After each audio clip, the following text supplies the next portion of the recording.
A pleasant morning to everyone who is listening right now. I am Sashana Macero, and together with Marian Lopera, Julia Marie Laran, Crystal May Gica, Daya Fitrilawa, Adrian Ines, and Renz Villapaz, we are Group 6.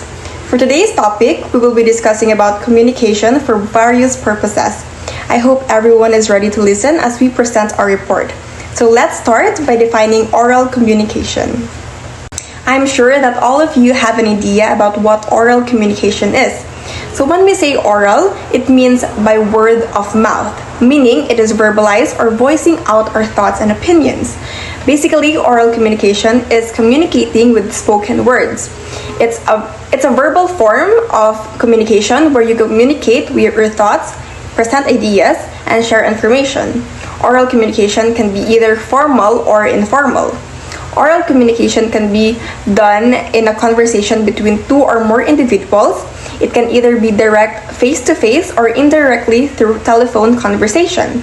Besides, speeches, discussions, and presentations are also perceived as oral communication.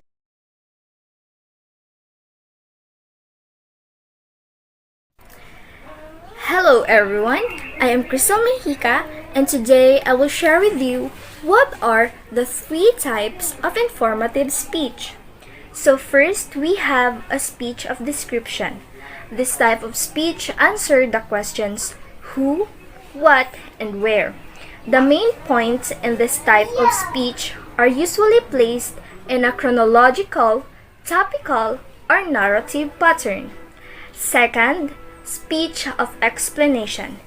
It answers the question why and follows a topical, causal, narrative, or comparison contrast pattern.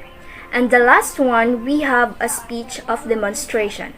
It answers the questions how and follow a chronological pattern to reveal the steps about a process or a procedure.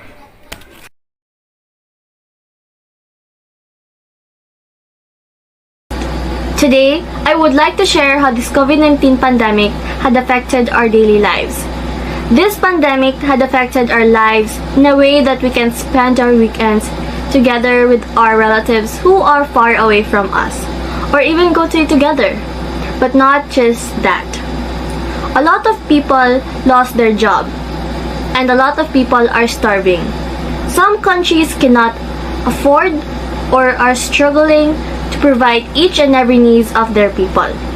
We can avoid this virus by washing our hands, social distancing, disinfecting things that are exposed to the public, wearing face masks, and most importantly, staying at home as possible.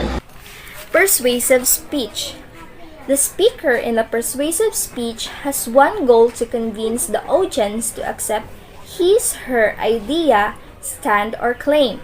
This type of speech is commonly used by politicians, periodical editors, sales agents, and marketing strategists. Be objective but subjective. The facts and data should be integrated and organized in the speech in a manner that will influence the listeners to act in favor of speakers. Use your brain and heart. According to Westside Toastmasters, the brain and the heart should be used in a balanced manner. A speaker should learn how to determine what types of emotions his/her audience have and how to use these emotions in a persuasive process. A master persuader should know what emotion to use, when to use it, how to trigger specific emotions, and how to balance the audience emotion with logic. Cite, cite, and cite. There are several reasons why citing should be done. To show your listener that you've done proper research by mentioning sources you use to get your information. To be a responsible scholar by giving credit to other researchers and acknowledging their ideas. To avoid plagiarism by quoting words and ideas used by other authors or speakers. To allow your listener to track down the sources you use by citing them accurately in your manuscript by way of footnotes, a bibliography, or a reference list. Did you know that 23% of all public and private schools require school uniforms? I have attended schools with and without school uniforms, and I think the school uniforms are good for students. Not every student wants to wear a school uniform, but a lot of schools require them. The first reason I think that school uniforms are good for students is because they save time in the morning. In my personal experience, it took me 30 minutes to get ready for school without a uniform and only 10 minutes with a uniform. The next two reasons I think that uniforms are good for students is because they increase school pride and they create a sense of community among students. According to a survey, 42% of parents and 80% of teachers said that they agreed or strongly agreed that school uniforms had increased school pride and created a sense of community. Therefore, school uniforms are good for students because they save time, they create a sense of community, and they increase school pride. I hope that this has given you new perspective on school uniforms. Letter C, argumentative speech. It shows a disagreement or a conflict and tries to make the listeners believe that the speaker's idea is better based on the reasons at hand. In argumentation, a speaker needs to make a claim and defend by supporting it with facts and pieces of evidence from varied and credible sources. According to Vermont Reed Institute, as cited by Haynes 2014, unlike a persuasive speech, an argumentative speech contains any of the following. Number 1, warrants, statements about how the evidence supports the claims. 2, backing, support for warrants. 3, counterclaim, an opposition to a certain argument. 4, rebuttal, a response to a claim, counterclaim, backing, or warrant with an aim to refute it. Characteristics of an argumentative speech. First, a clear, concise, and defined thesis statement that occurs in the first paragraph of the speech. Second, clear and logical transitions between the introduction, body, and conclusion. Third, body paragraphs that include evidential support. Fourth, evidential support, whether factual, logical, statistical, or anecdotal. Fifth, a conclusion that does not simply restate the thesis, but readdresses it in light of the evidence provided.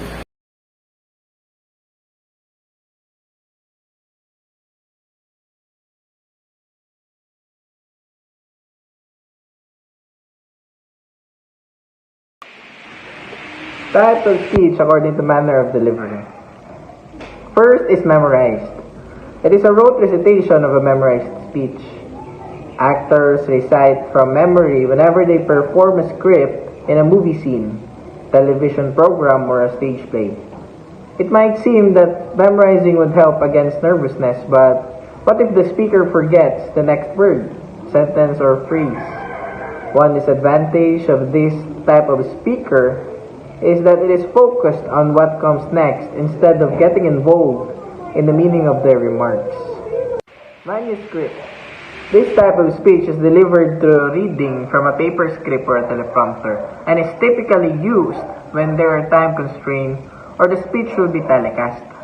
Even though this type will allow the speaker to deliver a speech in precise words, its use becomes a disadvantage as it reduces the ability to make eye contact with the audience and adapt to their feedback. The third type of speech according to the manner of delivery is the impromptu speech. It is a speech that one has to make without prior preparation, and this kind of speech is common in beauty pageants and special events like weddings and birthday celebration. We have few tips that might save you from being ambushed to deliver an impromptu speech. First is anticipate when you may be asked to speak. Second, focus on your audience and in the situation.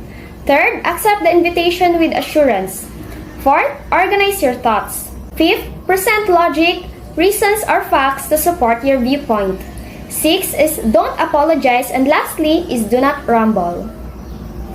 The fourth type of speech according to the manner of delivery is the extemporaneous speech. This type of speech involves the speaker's use of note cards or prompts for his or her speech outline, but he or she uses his or her own words as she or he proceeds. An extemporaneous speech could be performed with little or no preparation at all. A speaker should strive for a dialogue behavior in presenting. He or she should speak with the audience and not at them. Now, let's move forward to our next topic, which is the written communication. Written communication is any written message that two or more people exchange. When we say written communication, it means it is the sending of messages, orders, or instructions in form of writing through letters, circular manuals, reports, telegrams, and office memorandum. This type of communication is typically more formal but less efficient than oral communication.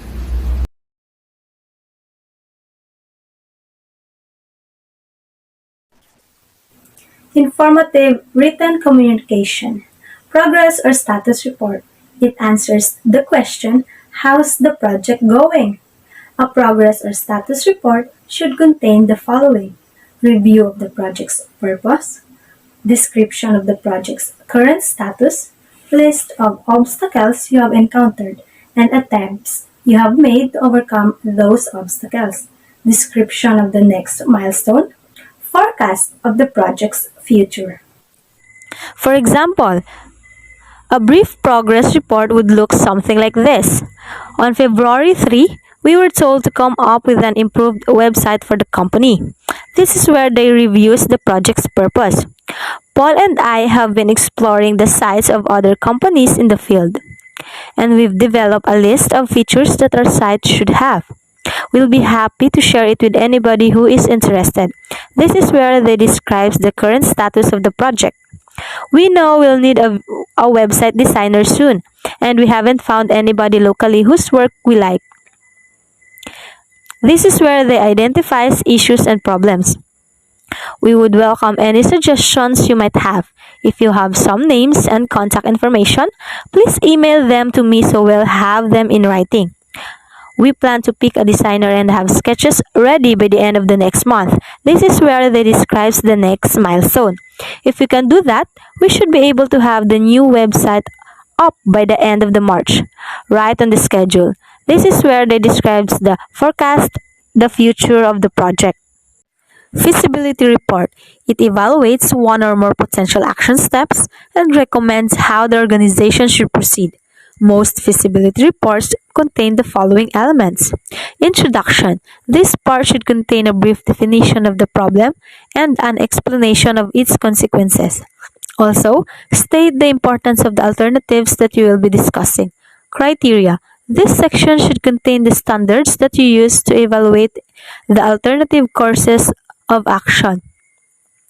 Get the readers accept the criteria you have made by explaining them thoroughly so that there will be no or lesser oppositions in your recommendations.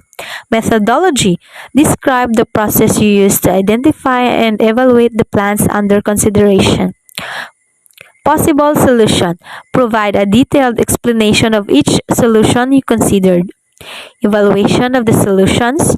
Assess the feasibility of the solutions you have given through the criteria that you listed earlier. Provide necessary supporting material to show how you arrived at your conclusion. Recommendations. This part contains the description of the solution that best fits the criteria provided earlier. Be concise and straightforward. Incident and police report. Let me first define briefly what exactly is incident and police report before I go into the deeper parts of it. So an incident report is a victim's statement regarding a crime, while the police report is basically on their own end, detailing the actions taken, people involved, basically a document of everything that's happened. According to the Philippine National Police, the following questions should be answered as a guide in writing an incident or police report. The first question is, who was involved? Write down all the names of those who are involved, including the victims, suspects, witnesses, and whoever may be listed as present during the incident, or may not be present but has knowledge about the incident. When did it take place? Specify the time and date of the incident. Be precise as much as possible.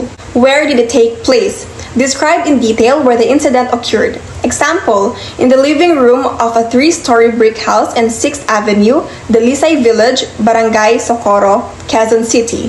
What happened? Present a detailed account of the incident that happened or the crime that was committed. Why did it happen? Determine the possible motive of the crime or the root cause of the incident. It is necessary to list all that were alleged by the victims, suspects, and witnesses. How did it happen? Narrate the chronology of events that led to the incident, including the actions taken during the initial investigation at the scene. This part should also include the weather, lighting, sounds, activities in the vicinity of the incident. And lastly, who is the reporting person and what are his contact details? As soon as the incident is transcribed, the desk officer and the reporting person shall sign the report.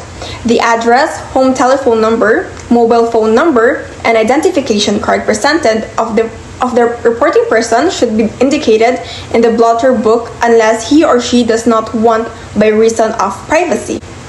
The report that is being shown right now is an example of a police report. As you can see, each of the questions that I have mentioned earlier, such as who was involved, when and where did it take place, what happened, and etc., has been answered in the police report example.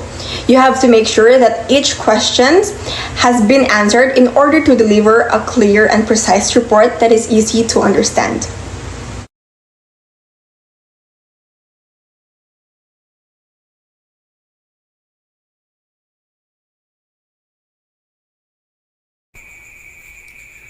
Good morning everyone, this is my report on the persuasive and argumentative written communication. First is the persuasive paper. The goal of a persuasive paper is to get the reader agree on your point of view on a particular topic. It contains call to action which ask the reader to do something to show that they agree with the author. Its tone is more emotionally charged and aggressive. A persuasive paper uses a combination of facts and emotional and often heavily relies on opinions to convince the reader that the writer is right. In this type of written communication, the writer usually only presents his or her side.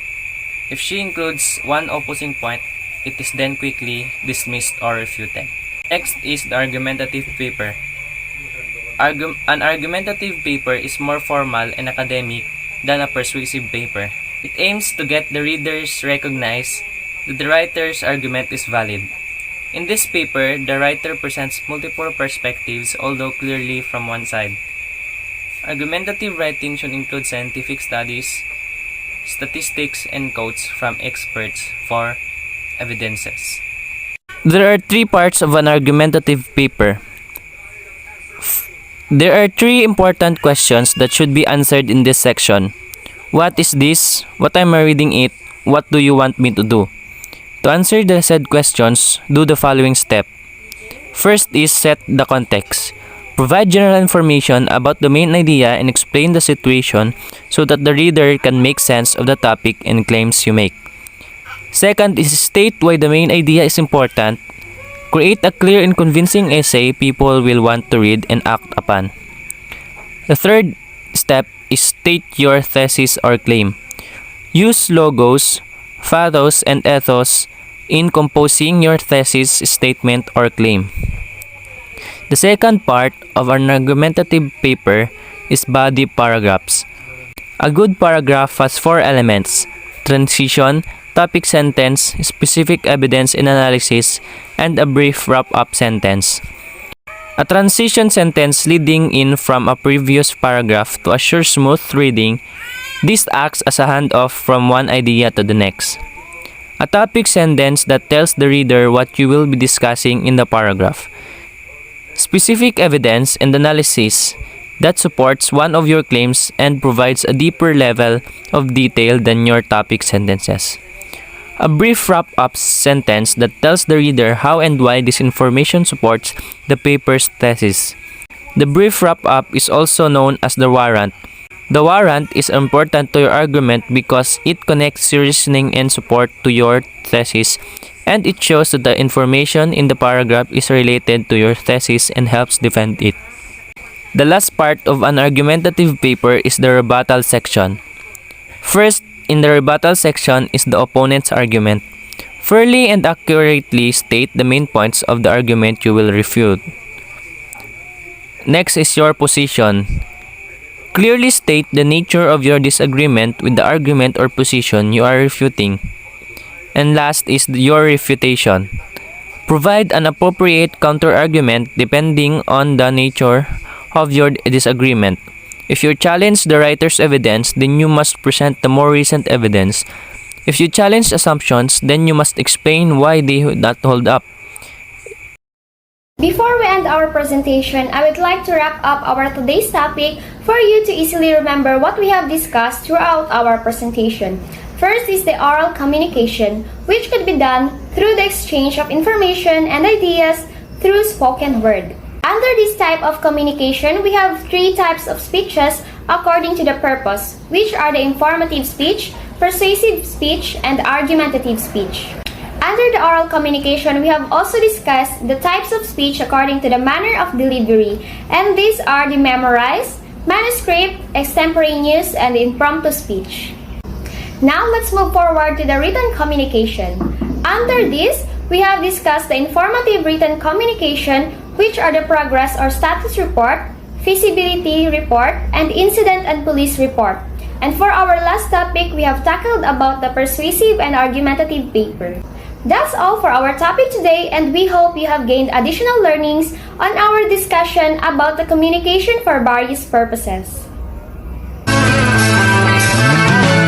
No one told you life was gonna be this way. Your job's a joke, you broke